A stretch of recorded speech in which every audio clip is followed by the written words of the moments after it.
At age 6, I convinced my schizophrenic dad I also heard the people to help him feel less alone. Days later, I uncovered his diary, detailing plans to end his own life and then mine. Can you imagine growing up, thinking your own dad's imaginary friends were real, and then one day, discovering they wanted him to hurt you? That's my story. I thought every kid had a monster in their house, but mine wasn't under the bed. It was a ghost from my dad's past, whispering terrifying things. You know, when I was little, like a tiny 6-year-old, I honestly believed every single dad out there had these invisible friends who just tormented them. My dad had them. They made him yell, made him cry, made him pace back and forth muttering to himself. And I absolutely hated them. I remember this one time so vividly. I was 6. Dad suddenly just snapped. He threw a plate across the room. It shattered against the wall with this deafening crash. He was screaming, "Josh, stop. Get out of my head." Then he just bolted upstairs. I just sat there, frozen for a second, and then I completely broke down. Tears streamed down my face. I despised this Josh, whoever he was. I eventually crept upstairs, because I was 6 and I thought maybe I could confront these imaginary bullies. I wanted to yell at them, tell them to leave my dad alone. But what I saw, it actually made me feel a tiny bit of relief. Another one of his invisible friends, a good one I thought, was convincing him to take something. It looked like medicine. Dad swallowed it and just passed out on his bed. Right then and there. And in that moment, all I felt was this strange, overwhelming happiness. Finally, a good imaginary friend, one who actually helped him. That night, something clicked. I decided I was going to protect my dad. I was going to scare those mean imaginary friends away. So, from then on, every single time he started arguing with them, I'd join in. I'd scream at the empty corners of the room, yelling, "Leave him alone. Get out of here, you meanies." But the very first time I did it, Dad's reaction wasn't what I expected. He looked absolutely terrified. He grabbed my shoulders, his voice cracking, practically begging me never talk to them again. It was like I'd made everything so much worse for him. After that, I just felt utterly helpless. Utterly, completely useless. Still, I had to help somehow. If his imaginary friends were going to stick around, maybe I could at least make them nicer? So, I came up with my own imaginary friends. Mine were friendly, always laughing, always having fun. I'd host these elaborate gatherings with empty chairs, giggling and having pretend conversations, making sure Dad saw how much fun I was having. I desperately hoped he'd realize that pretend people didn't have to be mean. Maybe he could trade Josh and the others for better friends. But that didn't help either. If anything, Dad got worse. Sometimes, he'd just stare at me with this creepy look. One day, we were eating lunch and he leaned in close, his voice a trembling whisper. "You see them too?" His eyes welled up with tears, and it freaked me out, but it also just broke my heart. He looked so guilty, like he'd just passed some horrible, silent curse down to me. From then on, he'd whisper things sometimes, like, "I'm sorry, kid. At least now you understand." It made me feel weird, scared, and so confused, but also, in a strange way, kind of special. Like we had this terrible secret, just us. But then came the absolute worst night. Dad had been yelling for hours. His voice was hoarse, desperate, echoing through our little apartment. He was screaming especially loud at Josh. When he finally crashed and went quiet, I snuck into his room. I just needed to make sure those friends hadn't hurt him. Thankfully, he was asleep, no injuries. But then, my eyes caught something tucked under his bed. A diary. My heart stopped when I started reading what was inside. Josh wasn't some imaginary friend. Oh no. Josh was Dad's childhood best friend, who had died drunk driving, with my dad in the passenger seat. And Dad couldn't stop seeing him. But even worse, Dad had written that Josh was telling him to unalive me, and then himself. To end our suffering. I just stared at those words for what felt like an eternity. I couldn't breathe. I didn't want to die.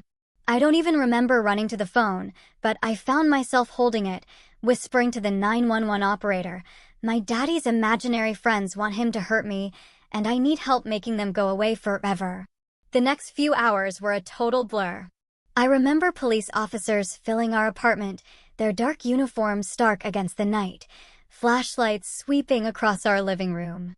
I was wrapped in a scratchy blue blanket someone had given me. It smelled like mothballs, sitting on the couch. Dad was still asleep upstairs when they arrived, completely oblivious that his entire world was about to change. I heard heavy footsteps going up the stairs, the creak of his bedroom door. Then shouting. Dad's voice was confused, scared, rising in panic. They brought him downstairs in handcuffs. The metal glinted in the harsh police lights. His hair was messy from sleep, still wearing his faded Batman t-shirt and sweatpants. He kept looking at me, his eyes so sad, like a wounded animal. I couldn't look back. I just stared at the floor, crying, my tears making dark spots on the carpet. One of the officers, a kind lady named Officer Martinez, sat next to me. She had kind eyes and smelled like vanilla. She asked me questions about Dad's friends and the diary, and I just told her everything, my words tumbling out between sobs. Dad was taken away in a police car. I watched from the window as the red and blue lights flashed across our front yard, illuminating the old oak tree where my tires swing hung motionless. Officer Martinez told me I'd be staying with my Aunt Shirley for a while. I didn't even know I had an Aunt Shirley. Turns out she was my mom's sister. Mom left when I was 2, so I barely remembered her, just a vague impression of floral perfume and soft laughter. Aunt Shirley lived about an hour away, in a part of town I'd never visited. She came to pick me up that night in an old Chevy that backfired when she parked. She had wild, curly hair, dyed an unnatural red, and smelled like cigarettes and cheap perfume. She didn't say much on the drive, just occasionally glanced at me in the rearview mirror with an expression I couldn't quite read. I sat in the back seat, clutching my stuffed rabbit, Mr. Hop, and a small bag of clothes the officers helped me pack. I kept thinking about Dad's diary and about Josh. I wondered if Josh was sitting right next to me in the car, angry that I'd called the police. The thought made me press myself against the door, as far away from the empty seat as possible. Aunt Shirley's apartment was small and messy, on the 3rd floor of a building with a broken elevator. Magazines were everywhere, dirty dishes piled in the sink. It smelled of stale cigarettes and microwave dinners. She showed me to a pull-out couch where I'd be sleeping, the springs already poking through the thin mattress. I didn't care. I was too tired, too scared, to care about anything. I just wanted to sleep, to forget everything. To disappear into dreams where dads didn't have scary friends and families stayed together. The next morning, Aunt Shirley made pancakes. They were burnt on one side and raw on the other. Nothing like the perfect golden circles Dad used to make on Sunday mornings. I ate them anyway, drowning them in syrup to mask the taste. She sat across from me at her tiny kitchen table, a cigarette dangling from her lips, and finally started talking. She told me Dad had something called schizophrenia. It made him see and hear things that weren't really there. She said Mom left because she couldn't handle it anymore, couldn't bear to watch the man she loved disappear into his own mind. I asked her about Josh, picking at the peeling Formica tabletop with my fingernail. She got real quiet for a minute, taking a long drag from her cigarette. Then she told me the whole story. Dad and Josh were both 17 when it happened. Coming home from a party. Josh was driving, and he'd been drinking. The car crashed into a tree on Maple Street, the same street we drove down to get to school every morning. Josh died instantly. Dad survived with just a few scratches, a miracle doctors couldn't explain. He blamed himself for not taking the keys from Josh, for not being the responsible one. Your dad was never the same after that, Aunt Shirley said, lighting another cigarette, the match flaring briefly in the dim kitchen. The guilt just ate him up inside. That's when the voices started. I spent the next few days just watching TV, thinking about Dad. The cartoons I usually loved seemed flat, meaningless now. Aunt Shirley wasn't much for conversation. She worked nights at some factory and slept most of the day, leaving me alone with my thoughts and the constant drone of the television. I was pretty much on my own, making sandwiches when I got hungry, putting myself to bed. I kept wondering where Dad was, if he was okay, if he missed me as much as I missed him. On the fourth day, a social worker named Dana came to visit. She had curly brown hair and wore a pantsuit that looked too warm for the summer heat. She had a clipboard and asked me a bunch of questions about living with Dad. She wanted to know if he ever hurt me or forgot to feed me. I told her no. Dad was always good to me, except when his friends made him upset. He made sure I had clean clothes and helped me with my homework. He read me stories before bed and even checked under the bed for monsters. Dana wrote everything down, her pen scratching against the paper like a small animal digging, and told me I was being very brave. After she left, Aunt Shirley told me Dad was in a hospital. Not a regular hospital, but a special one for people whose brains work differently. She said he'd be there for a while, getting the help he needed. I asked if I could visit him, my voice small with hope. She said, maybe, but not yet. He needs time to get better first. I nodded, but inside I felt hollow, like someone had scooped out all my insides and left just a shell. A week passed. I started school at a new place, West Ridge Elementary. The building was bigger than my old school, the hallways confusing mazes that made me late to class twice. The kids there were okay, I guess. I didn't tell anyone about Dad or his friends. I just said I was staying with my aunt for a while. The teachers all gave me these sad looks, like they knew something was wrong. I hated those looks, the pity in their eyes that made me feel different, damaged. One night, I woke up to Aunt Shirley talking on the phone. She was trying to be quiet, but her apartment was small, the walls thin as paper. I could hear her clearly from the pull-out couch, her voice carrying through the darkness. I can't keep him forever, Raymond, she was saying. Raymond was my dad's brother, my uncle I'd only met once or twice at family reunions years ago. I work nights. The kid is practically raising himself here. You need to step up. I pretended to be asleep when she checked on me after hanging up, keeping my breathing slow and even. My stomach felt all twisted, like I'd swallowed a bunch of snakes. I didn't want to be passed around like some unwanted package, a burden nobody wanted to bear. I wanted to go home with Dad, to our apartment with the tire swing and the floral wallpaper, even if it meant dealing with his imaginary friends. The next day, Dana, the social worker, came back. She told me Dad was doing better on his new medication. She said I might be able to visit him soon.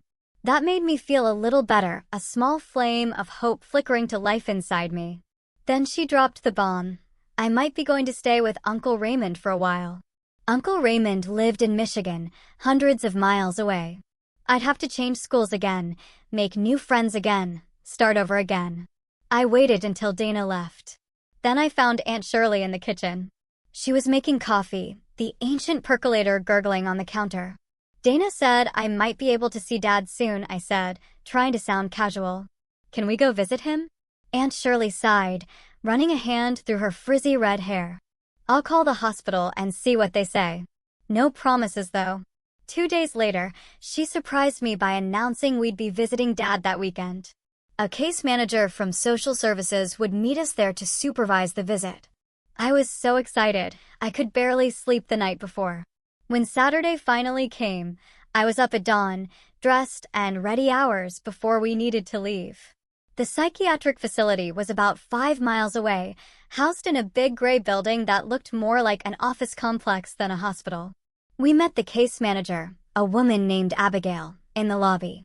She had a kind smile but serious eyes that seemed to miss nothing. She explained the rules to me.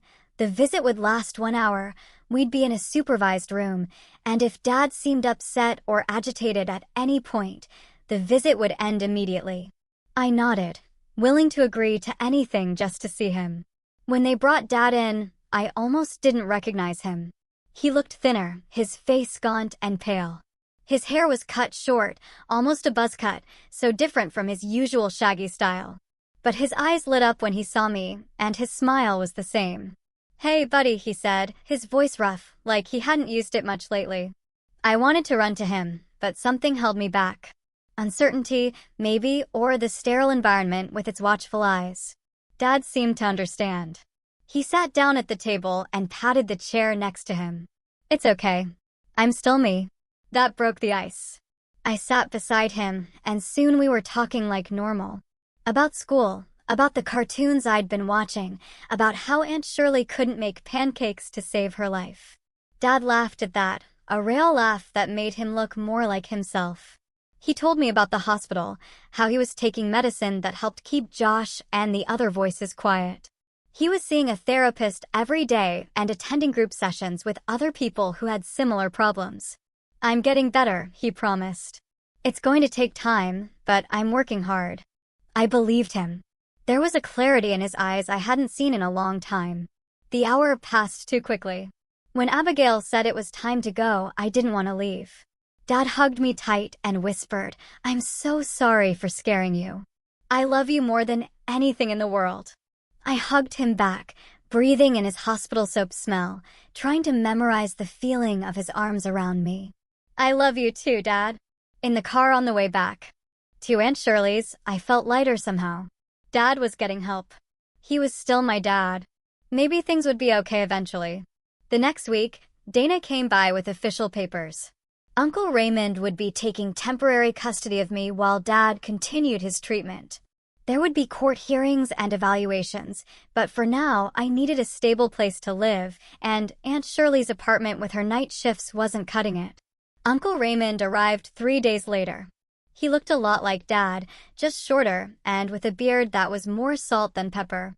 He seemed nice enough, with laugh lines around his eyes and a gentle handshake. He brought me a new backpack with planets on it and some books about a kid detective. He said I'd be coming to live with him and his wife, Lauren, in Michigan. They even had a spare bedroom all ready for me, painted blue with glow-in-the-dark stars on the ceiling. I didn't want to go. I wanted to stay close to Dad, but nobody was asking what I wanted. Aunt Shirley seemed relieved to be handing me off, already talking about reclaiming her space. I packed my few belongings and got ready to leave with Uncle Raymond the next morning, folding my clothes carefully into my new backpack. That night, I couldn't sleep. I kept thinking about Dad, all alone in that hospital, surrounded by strangers in white coats. I wondered if Josh was still bothering him, or if the medicine was truly keeping him away. I decided then that I needed to tell Dad I wasn't mad at him, that I understood it wasn't his fault. I wrote him a letter, pouring out all my feelings in my messy 10-year-old handwriting. I told him I knew about Josh now, the real Josh, not just the scary voice. I told him I didn't blame him for what happened. I said I would be good for Uncle Raymond and Aunt Lauren, but that I wanted to come home when he was better. I sealed the letter in an envelope and gave it to Aunt Shirley the next morning, asking her to make sure Dad got it. She promised she would. The drive to Michigan with Uncle Raymond was long, but not uncomfortable. He was easy to talk to, asking me questions about school and my favorite movies, telling me stories about when he and Dad were kids. He didn't shy away from talking about Dad's illness either. "Your dad's been struggling with this for a long time," he explained as we crossed the state line. After Josh died, he started having episodes, but he'd hide them or self-medicate. He paused. "When your mom got pregnant with you, he tried really hard to get better. He was on medication, seeing doctors regularly. For a while, it worked." "What happened?" I asked, watching the highway signs flash by. "Your mom leaving hit him hard," Uncle Raymond said, his voice softening. He stopped taking his meds, stopped seeing his doctors. He convinced himself he was fine, that he could handle it on his own. But schizophrenia doesn't work that way. It's like diabetes. You need treatment for life. That made sense to me. Dad had always been so adamant about not needing those pills. Whenever Aunt Shirley mentioned them, he'd get defensive. I wondered if he'd keep taking them this time, or if he'd stop again once he felt better. Uncle Raymond's house was nice, a 2-story place with a big yard in a neighborhood full of similar houses. Aunt Lauren was waiting on the porch when we pulled up. She was younger than Uncle Raymond, with blonde hair pulled back in a ponytail. She hugged me like she'd known me forever. "We're so glad you're here," she said, leading me inside. "I hope you like the room we set up for you." The room was bigger than my old one, with a desk and bookshelf along with the bed. The promised glow-in-the-dark stars covered the ceiling. It was nice, but it didn't feel like mine. Nothing here did. The first few weeks were an adjustment. Uncle Raymond and Aunt Lauren were kind, but they had lots of rules. Bedtime was strictly enforced. Meals were at the same time every day. I had to keep my room clean and do chores to earn an allowance. It was more structure than I was used to with Dad. The new school was okay. I was still the new kid, but a boy named Carl showed me around and let me sit with him at lunch. He lived down the street and had a PlayStation, which was cool. We started hanging out after school sometimes. Dad called every Sunday like he promised. The conversations were awkward at first. He'd ask about school and friends, and I'd give short answers because I didn't know what else to say. How do you talk normally to someone who's in a psychiatric hospital? But as weeks passed, it got easier. Dad sounded more like his old self each time, telling jokes and asking about books I was reading. About a month after I moved to Michigan, I had a nightmare about Josh. In the dream, he was standing at the foot of my bed, telling me Dad was never coming back for me. I woke up crying and scared. Aunt Lauren heard me and came in, sitting on the edge of my bed and rubbing my back until I calmed down. "Do you want to talk about it?" she asked softly. I told her about the nightmare and about how I used to think Dad's hallucinations were imaginary friends. She listened without interrupting, her face soft in the glow of the nightlight. "Your dad's illness isn't your fault," she said when I finished. "And it's not his fault either. It's like having diabetes or asthma. It's just something some people have to deal with." "Will I get it too?" I asked, voicing the fear that had been growing inside me since I learned the truth. Aunt Lauren hesitated. "There's a higher risk when it runs in families, but most people with a parent who has schizophrenia don't develop it themselves, and there are lots of treatments now."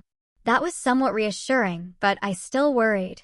What if I started seeing people who weren't there, too? What if I ended up in a hospital like Dad? The next day at school, I couldn't concentrate. I kept thinking about Dad and Josh, and whether I might someday have my own imaginary friends.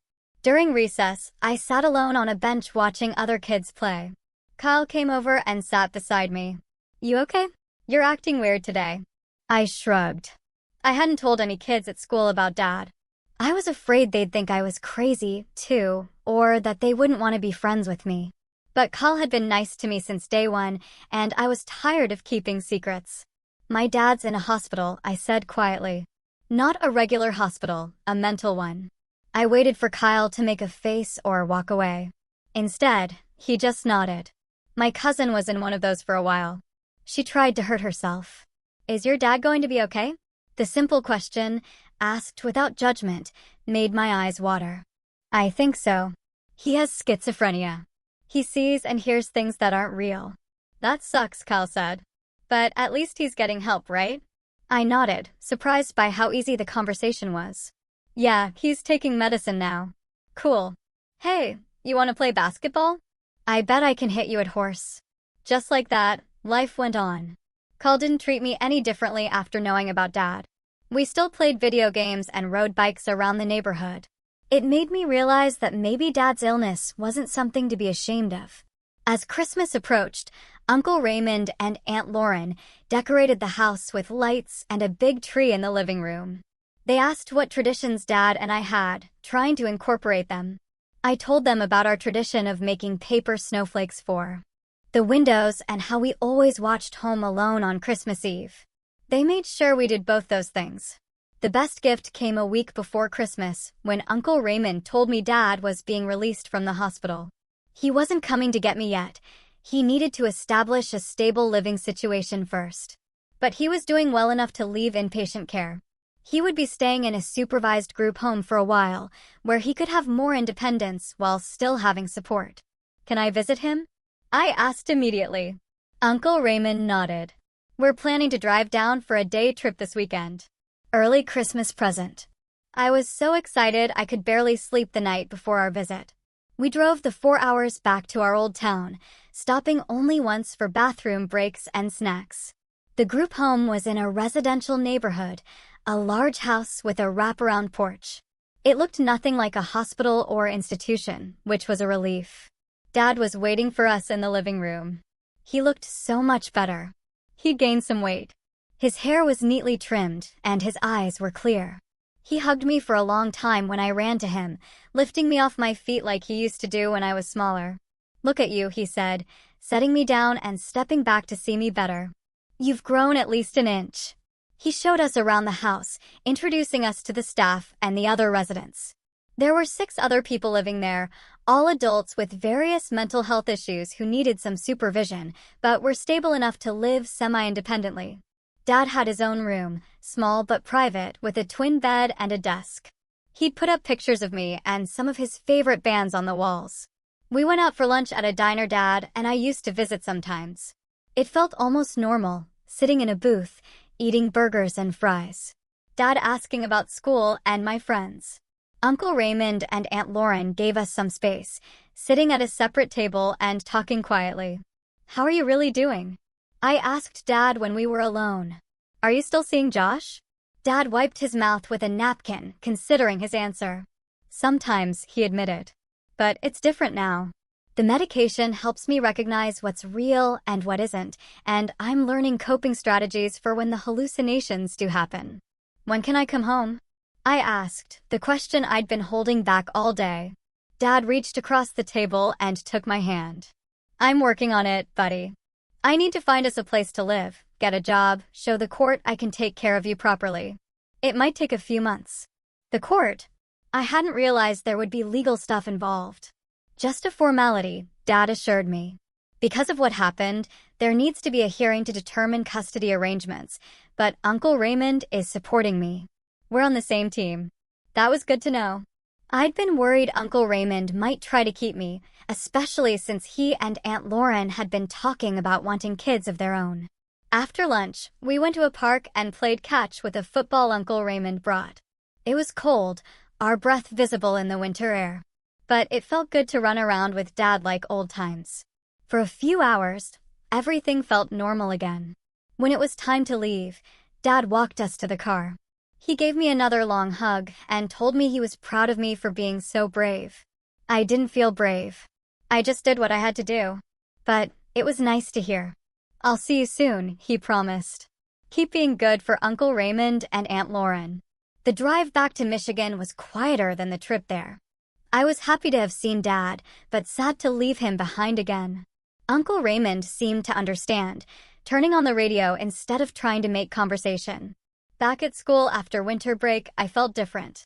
Seeing Dad doing better gave me hope that things might actually work out. I started participating more in class, raising my hand to answer questions, and volunteering for group projects. My teacher, Mrs. Thompson, commented on the change, saying she was happy to see me coming out of my shell. I even told a few more friends about Dad after Kyle's positive reaction. Most of them were cool about it. Though one kid made a joke about crazy people. Kyle told him to shut up, and that was the end of that. It felt good having friends who stood up for me. In February, Dad called with exciting news. He'd found a job at a bookstore and was looking at apartments. The court had scheduled a hearing for April to review his progress and consider returning custody. Things were moving faster than expected because he was doing so well on his treatment plan. "That's awesome, Dad," I said, genuinely excited. "Does that mean I can come home in April?" "If all goes well at the hearing," he said. "No guarantees, but things are looking good." I told Uncle Raymond and Aunt Lauren the news. They seemed happy for me, but I caught them exchanging a look I couldn't quite interpret. Later that night, I overheard them talking in the kitchen while I was supposed to be doing homework. "I'm worried it's too soon," Aunt Lauren was saying. "He's only been out of the hospital for 2 months." "The doctors wouldn't support it if they didn't think he was ready," Uncle Raymond replied. "And you've seen how much the kid misses his dad." "I know, but what if he relapses? What if he stops taking his medication again? Who will be there to protect the child?" Their concerns made my stomach hurt. I hadn't considered the possibility that Dad might get worse again. What if the imaginary friends came back? What if Josh started telling him bad things again? I slipped back to my room before they could catch me eavesdropping, my mind racing with new worries. The next day, I asked Uncle Raymond directly if he thought Dad would get sick again. We were in the garage where he was teaching me how to change the oil in his car. He wiped his hands on a rag and considered the question carefully. "Your dad's illness is something he'll always have," he said finally. "But with medication and therapy, most people with schizophrenia can live normal, productive lives. The important thing is that he sticks with his treatment." "But what if he doesn't?" I pressed. "What if he thinks he's better and stops taking his medicine?" Uncle Raymond put a hand on my shoulder. That's a valid concern. But your dad has learned from his mistakes. He knows what happens when he goes off his medication, and he'll have support this time. Doctors, social workers, and us. We're not abandoning you, too. That was reassuring. I hadn't realized Uncle Raymond and Aunt Lauren planned to stay involved after I went back to Dad. The thought of having them as backup made me feel safer. March brought more progress. Dad found us a small 2-bedroom apartment not far from his group home. It was in a different neighborhood than our old place, which was probably good. Too many bad memories in the old apartment. He sent me pictures of the empty rooms, asking what color I wanted my bedroom painted. I chose blue, like the sky on a clear day. Dad also started attending a support group for parents with mental illness. He told me about it during our weekly calls, how helpful it was to talk to other people facing similar challenges. One of the group members had recommended a book written for kids about parents with mental health issues. Dad bought it and sent it to me. It explained things in a way that made sense, with cartoons and simple language. I read it twice. As April approached, preparations for the custody hearing intensified. Uncle Raymond took me shopping for new clothes so I'd look nice in court. Aunt Lauren helped me practice what to say if the judge asked me questions. Dad called more frequently, sometimes just to check in for a few minutes between his therapy appointments and work shifts. The week before the hearing, something unexpected happened. I was getting ready for school when Uncle Raymond got a phone call. I could tell from his expression that something was wrong. He spoke in a low voice, asking questions and nodding seriously. When he hung up, he sat me down at the kitchen table. "That was your dad's social worker," he said gently. "Your dad had a setback yesterday. He's okay, but he's back in the hospital for a few days." My heart sank. What happened? Did he stop taking his medicine? Uncle Raymond shook his head. No, he's been great about that, but sometimes, even with medication, symptoms can break through during times of stress. The hearing was making him anxious, and he started having more hallucinations. "Is the hearing canceled?" I asked, thinking of all our preparations. "Postponed for now. The judge wants to see how your dad does over the next few weeks." I went to school that day feeling numb. It seemed like every time things started looking up, something knocked us back down. During lunch, I sat alone, not even wanting to talk to Kyle. I kept thinking about Dad back in the hospital, probably feeling like he'd failed me again. After school, I asked Uncle Raymond if I could call Dad. He made some calls and arranged for me to speak with him that evening. Dad sounded tired, but otherwise okay. "Hey," he said. "I got overwhelmed and didn't use the coping strategies I've been learning, but I recognized what was happening and asked for help right away." That's progress. "Are you seeing Josh again?" I asked quietly. Dad was silent for a moment. "Yes, but differently now. I can tell he's not real, even when I can see and hear him. The doctors are adjusting my medication. I should be out in a few days." I told him I wasn't mad or disappointed, which was mostly true. I was sad and worried, but I understood better now that this was an illness, not a choice or a weakness. Dad was released from the hospital after 4 days, just as he'd predicted. The hearing was rescheduled for late May, giving him time to stabilize again. In the meantime, Uncle Raymond and Aunt Lauren arranged for me to visit Dad for a weekend. They would stay in a hotel nearby while I stayed with Dad at his new apartment, which he'd managed to secure despite the setback. The visit was both wonderful and strange. The apartment was smaller than our old one, and the furniture was mostly secondhand stuff Dad had found at thrift stores. But he'd worked hard to make my room special with the blue walls I'd requested and a new bedspread with planets on it, matching the backpack Uncle Raymond had given me. Dad had changed in subtle ways during our months apart. He was more organized now, keeping a detailed schedule on the refrigerator and setting alarms on his phone to remind him to take his medication. He cooked actual meals instead of relying on frozen dinners and takeout. He seemed more patient, less easily frustrated. We spent the weekend doing simple things, watching movies, playing board games, walking to a nearby park. Dad introduced me to his neighbor, an older woman named Mrs. Chin, who had apparently been helping him with apartment hunting. She seemed nice, inviting us in for homemade cookies and asking me about school. On Sunday morning, before Uncle Raymond and Aunt Lauren came to pick me up, Dad and I had an important conversation. We sat at his small kitchen table eating the pancakes he'd made. Perfectly golden this time, not burnt like Aunt Shirley's. "I want to talk about what happens if I get sick again," Dad said, his voice serious but calm. "Because it might happen, and we need a plan." I nodded, appreciating that he wasn't sugarcoating things. "I've worked with my treatment team to create a formal safety plan. Mrs. Chin has agreed to be part of it, but she's just one piece of the puzzle. The plan includes my doctors, a crisis response team, and professional support services." "Okay," I said, poking at my pancakes. "What about Uncle Raymond?" "He and Aunt Lauren will still be in our lives. We'll visit them sometimes, and you can call them anytime. They've agreed to be our backup plan if something more serious happens. The court and social services have approved this arrangement." Dad reached across the table and took my hand. "The most important thing is that you feel safe. If you ever don't feel safe with me, I need you to tell someone.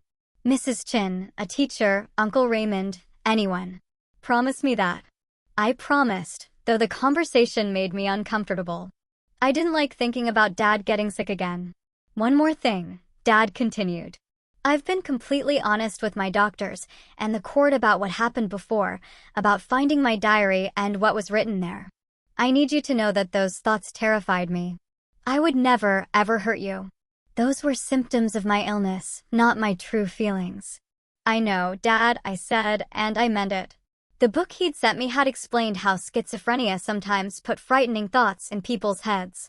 Thoughts that didn't reflect who they really were or what they wanted. When Uncle Raymond and Aunt Lauren arrived, Dad thanked them sincerely for taking care of me. There was no awkwardness or tension. Just three adults who cared about me, working together. It made me feel secure in a way I hadn't in a long time. Back in Michigan, the weeks crawled by as we waited for the May hearing. I threw myself into school and activities, trying not to count the days. Carl invited me to join his baseball team, which was a good distraction. I wasn't very good, but the coach was patient, and it felt nice to be part of a team. Dad continued to do well.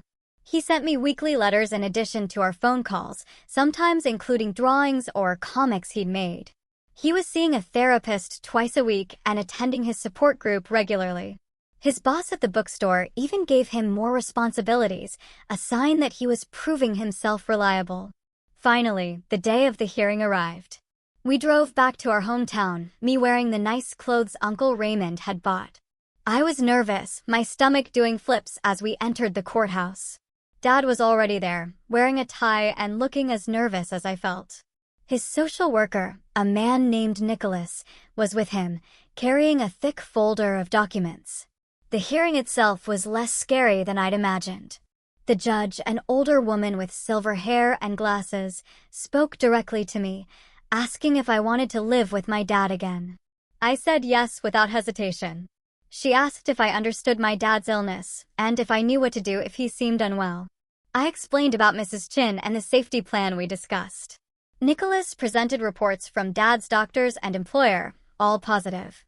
Uncle Raymond spoke too, saying he supported Dad regaining custody, but would remain involved in our lives.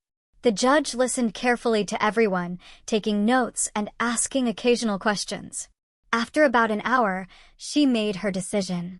Dad would regain custody, but with conditions: continued therapy, regular check-ins with a social worker, and a review hearing in 6 months.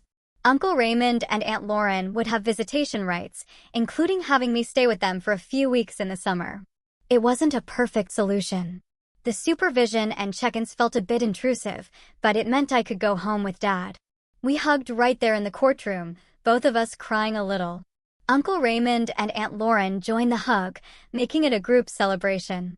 The next few days were a whirlwind of packing and goodbyes. My friends at school threw me a small going-away party. Carl gave me his extra baseball glove, so we could play when I visited in the summer. Aunt Lauren helped me pack my things, including some new clothes and books they'd bought me during my stay. The night before I left, Aunt Lauren came to my room to say goodnight. She sat on the edge of my bed, just like she had that night I'd had the nightmare about Josh.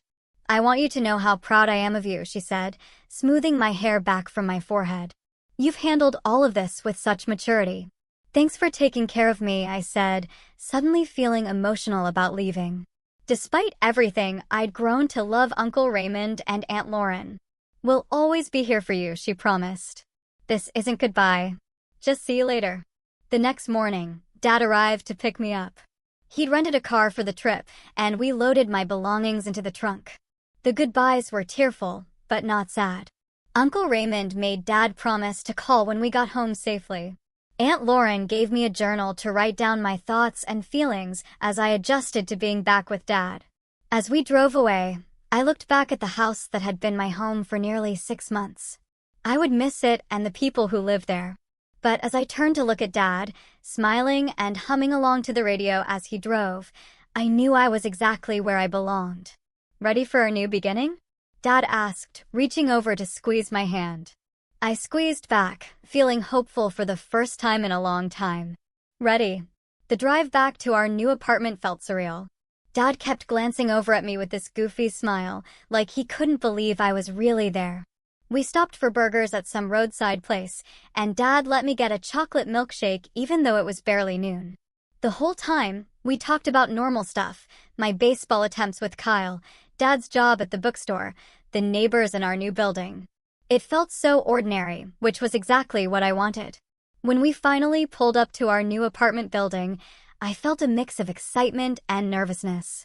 It wasn't anything fancy, just a brick 3-story with a small patch of grass out front that barely qualified as a yard, but it was ours. Dad grabbed my backpack while I carried my duffel bag, and we headed up to the 2nd floor. Home, sweet home, Dad said, unlocking the door to 2B. The apartment looked different with all Dad's stuff moved in.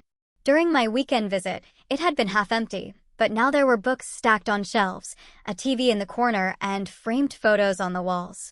I noticed he'd hung up my school picture from last year and some old photos of us at the beach from when I was little. Mrs. Chin knocked on our door about an hour after we arrived, bringing a casserole that smelled like garlic and something spicy. She fussed over me, saying I was too skinny and needed feeding up. Dad just laughed and thanked her for the food. I could tell they had a good relationship, which made me feel better about her being our emergency contact. That first night back with Dad, I had trouble sleeping. Not because I was scared, but because everything felt different. The sounds of the building, the way the streetlight came through my blinds, the unfamiliar ceiling above me. I got up around midnight and found Dad sitting in the living room reading a book. "Can't sleep?" he asked, putting his book down. I shook my head and sat next to him on the couch. "Me neither," he admitted. "Too excited, I guess." We ended up watching late-night reruns of The Office until I finally dozed off on the couch. I woke up in my bed the next morning. Dad must have carried me there. The next few weeks were all about establishing our new normal. Dad had a strict routine that he followed religiously. Medication at the same times every day. Therapy appointments marked clearly on the calendar. Support group meetings every Thursday night. During those meetings, I'd go to Mrs. Chen's apartment, and she'd teach me to make dumplings or help with my homework. My new school was okay. Being the new kid again sucked, but I was getting used to it. A girl named Catherine showed me around on my first day, and I started sitting with her and her friends at lunch. I didn't tell anyone about Dad's condition right away. I wanted to be known as just a regular kid first. Nicholas, Dad's social worker, visited our apartment every couple of weeks. He'd check in with both of us, look around the place, and ask a bunch of questions about how things were going. The first few visits were awkward, Dad getting all formal and nervous. But after a while, it just became part of our routine. Nicholas was actually pretty cool. He always asked about my baseball progress and once brought me a comic book he thought I'd like. Uncle Raymond called every Sunday like clockwork. He and Aunt Lauren were planning to visit in July, and I was supposed to go stay with them for 2 weeks in August. I missed them more than I expected to, especially Aunt Lauren's pancakes, which were way better than Mrs. Chen's, though I'd never tell her that. About a month after moving back, I had my first real scare. I woke up in the middle of the night to the sound of Dad talking. At first, I thought he was on the phone, but when I crept out to the hallway, I realized he was alone in the living room, having a conversation with empty space. My heart started racing immediately. No, that's not true, Dad was saying. His voice tense but controlled. You're not real, Josh. I know that now. I froze, unsure what to do. Dad had his back to me, so he didn't know I was there. I watched as he took deep breaths and repeated phrases I recognized from his therapy, grounding techniques they taught him. I am in my apartment. It is 2:17 a.m. My son is asleep in his room. You are a hallucination. You are not real. After a few minutes of this, Dad got up and went to the kitchen. He took his emergency medication, the pills his doctor had prescribed for breakthrough symptoms, and washed them down with water. Then he sat at the kitchen table, head in his hands, waiting for them to work. I should have gone back to bed. That was the plan. If I ever saw Dad having symptoms, I was supposed to either go to my room or to Mrs. Chen. But I couldn't leave him sitting there alone, looking so defeated. Dad, I said quietly, stepping into the kitchen. His head snapped up, eyes wide with surprise and then shame. Hey, buddy, did I wake you? I'm sorry. Is Josh here? I asked, glancing around the empty kitchen. Dad sighed heavily. He was. The medication will help. I'm following my plan, just like we talked about. I sat down across from him. Does this happen a lot? Not a lot, Dad said carefully. Maybe once every couple of weeks, usually when I'm tired or stressed, but I'm handling it. We sat in silence for a few minutes. I didn't know what to say, and I think Dad was embarrassed I'd caught him in a vulnerable moment. Want some hot chocolate? He finally asked. Since we're both up anyway. So, at nearly 3 a.m., we sat at our kitchen table drinking hot chocolate with mini marshmallows, talking about normal things until Dad's medication kicked in and the tension left his shoulders. It was weird, but also kind of nice in its own way. We were dealing with it together. The next morning, Dad talked to me about what happened. He explained that even with medication, sometimes symptoms break through, but it didn't mean he was getting worse or that I needed to worry. He had a plan, he was following it, and he was in control of the situation. I believed him because I'd seen it with my own eyes. He hadn't panicked or tried to hide what was happening. He'd faced it head-on. I told Mrs. Chen about it later that week when I was at her apartment. She nodded wisely and said it was good that Dad was so open with me. Her son had diabetes, she explained, and they had similar middle-of-the-night episodes when his blood sugar got too low. Every family had something they dealt with. Ours just happened to be Dad's schizophrenia. Summer arrived, bringing warmer weather and freedom from school. Dad arranged his work schedule so he only had to work when I was at day camp or with Mrs. Chen. We settled into a comfortable routine, and I started to feel like maybe things really would be okay. In July, Uncle Raymond and Aunt Lauren came to visit for a long weekend. They stayed at a hotel nearby, but spent most of their time at our apartment. It was a little crowded with 4 people in our small space, but it was nice. Aunt Lauren brought cookies she'd baked, and Uncle Raymond taught Dad and me how to play poker with pretzels instead of money. The best part was seeing how well Dad got along with them now. There was no tension or awkwardness, just family enjoying time together. On their last night in town, while Dad and I were walking them back to their hotel, Uncle Raymond put his arm around Dad's shoulders. "You're doing great, bro," he said simply. Dad just nodded. But I could tell those words meant a lot to him. August brought my 2-week visit to Michigan. I was excited to see Kyle and my other friends there, but nervous about leaving Dad alone. What if he had an episode worse than the one I'd witnessed? What if Josh came back and said bad things again? I'll be fine, Dad assured me as we packed my suitcase. I've got Mrs. Chen checking in on me, my support group, and Nicholas is making an extra visit while you're gone. Plus, I'll call you every night. Promise you'll take your medication? I asked, folding a t-shirt with more care than it needed. Dad stopped what he was doing and looked at me seriously. I promise I will never stop taking my medication again. That's a lifetime commitment. I believed him, but it was still hard getting on the plane by myself, even though I had one of those unaccompanied minor tags and a flight attendant checking on me every 5 minutes. When I landed in Michigan, seeing Aunt Lauren and Uncle Raymond waiting at the gate made me realize how much I'd missed them. The 2 weeks flew by in a blur of baseball games, swimming at the community pool, and video game marathons with Kyle. I called Dad every night and he sounded good. Tired from work sometimes, but stable and happy. He told me he'd joined a book club at the store where he worked and was thinking about taking an online class in graphic design, something he'd been interested in before he got sick. When it was time to go home, I was ready. I missed Dad and our apartment, and even Mrs. Chen's dumplings. Uncle Raymond drove me to the airport, and we had a good talk on the way. You know, your dad and I weren't always close, he told me, keeping his eyes on the road. After Josh died, he pushed everyone away. I should have tried harder to help him back then. You're helping now, I pointed out. Uncle Raymond smiled. Yeah, I guess we all got a second chance to do better. That's pretty rare in life. Dad was waiting at the airport when I landed, waving excitedly as I came through the gate. He looked good. He'd gotten a haircut and was wearing a new shirt I hadn't seen before. He hugged me so tight I could barely breathe, then grabbed my bag and led me to the parking lot, asking a million questions about my trip. School started again in September. I was no longer the new kid, which was nice. I'd made a few solid friends over the summer, including Catherine and a boy named Sean who lived in our building. I still didn't talk much about Dad's condition, but I didn't actively hide it either. When Catherine asked why a social worker sometimes picked me up from school, I just told her Dad had a mental illness and was getting help for it.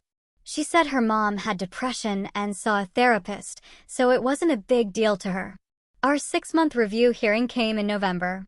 I was nervous about it, remembering how the last hearing had been postponed when Dad had his setback, but things went smoothly this time.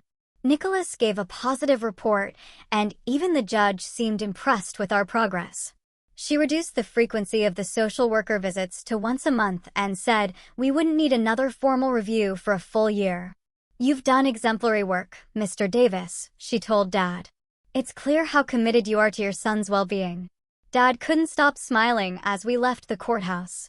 We celebrated by going out for pizza, and he let me get an extra large with all my favorite toppings. As Christmas approached, Dad and I started our old traditions again, making paper snowflakes for the windows and planning our movie night. But we added some new traditions, too. We volunteered at a food bank on Thanksgiving, something Dad's support group had organized, and we invited Mrs. Chen to join us for Christmas dinner since her son was spending the holiday with his in-laws in California. Uncle Raymond and Aunt Lauren sent presents that arrived a week before Christmas. New baseball gear for me and a fancy coffee maker for Dad. We video chatted with them on Christmas Eve, showing off our decorated apartment. They were planning to visit again in February for my birthday. The night before Christmas, after we'd watched Home Alone and I was getting ready for bed, Dad came into my room with a small wrapped package. I know we usually do presents in the morning, he said, sitting on the edge of my bed, but I wanted to give you this one now. I unwrapped it carefully. Inside was a journal similar to the one Aunt Lauren had given me, but with a blue leather cover and my initials embossed on the front. I've been keeping a journal as part of my therapy, Dad explained. It helps me sort through my thoughts and track my progress. I thought you might want your own. Thanks, Dad, I said, running my fingers over the smooth cover. There's something else, Dad continued, looking a bit nervous. I've been thinking about Josh a lot lately, not hallucinating him, just remembering the real Josh, my friend. The real Josh. I repeated, surprised. We talked plenty about Dad's hallucinations of Josh, but never much about the actual person he'd been. Dad nodded. He wasn't just the guy who died in the car accident. Before that, he was my best friend since kindergarten. He taught me to ride a bike. He helped me ask a girl to prom. He was funny and loyal and a really good person who made one terrible mistake that cost him his life. I didn't know what to say. Josh had always been this scary figure in my mind. The imaginary friend who made Dad throw plates and cry and write terrible things in his diary. I thought maybe tomorrow, if you want, I could tell you some stories about the real Josh, Dad continued. Show you some old photos. He was an important part of my life, and I think it might help both of us if he wasn't just this scary secret anymore. I'd like that, I said, and I meant it. I was curious about the real person behind the hallucination that had shaped so much of our lives. Dad smiled and kissed my forehead before leaving the room. I stayed up a while longer looking at my new journal and thinking about everything that had happened in the past year. I decided to write my first entry. A year ago, I thought my dad had imaginary friends who made him sad and angry. Now I know he has schizophrenia, which sometimes makes him see and hear things that aren't there. But I also know he's still my dad, and he's doing everything he can to stay healthy and take care of me. I paused, tapping my pen against the page, then continued. Tomorrow, Dad's going to tell me about the real Josh. I'm a little nervous, but mostly curious. Dad says he was a good person who made a mistake. I guess everyone makes mistakes. The important part is what you do afterward. I closed the journal and put it in my bedside drawer. Through the wall, I could hear Dad moving around in the kitchen, probably setting up the coffee maker for morning. The sound was comforting, a reminder that I wasn't alone anymore. Our life wasn't perfect. Dad still had bad days sometimes. I still worried more than other kids my age. We still had social worker visits and therapy appointments and medication schedules to follow. But we were making it work, one day at a time, and that was enough. I mean, can you imagine living through all of that? What would you have done in my shoes? Have you ever had to face something so confusing and scary, only to find strength you didn't know you had? Tell me what you think in the comments below. I really want to know.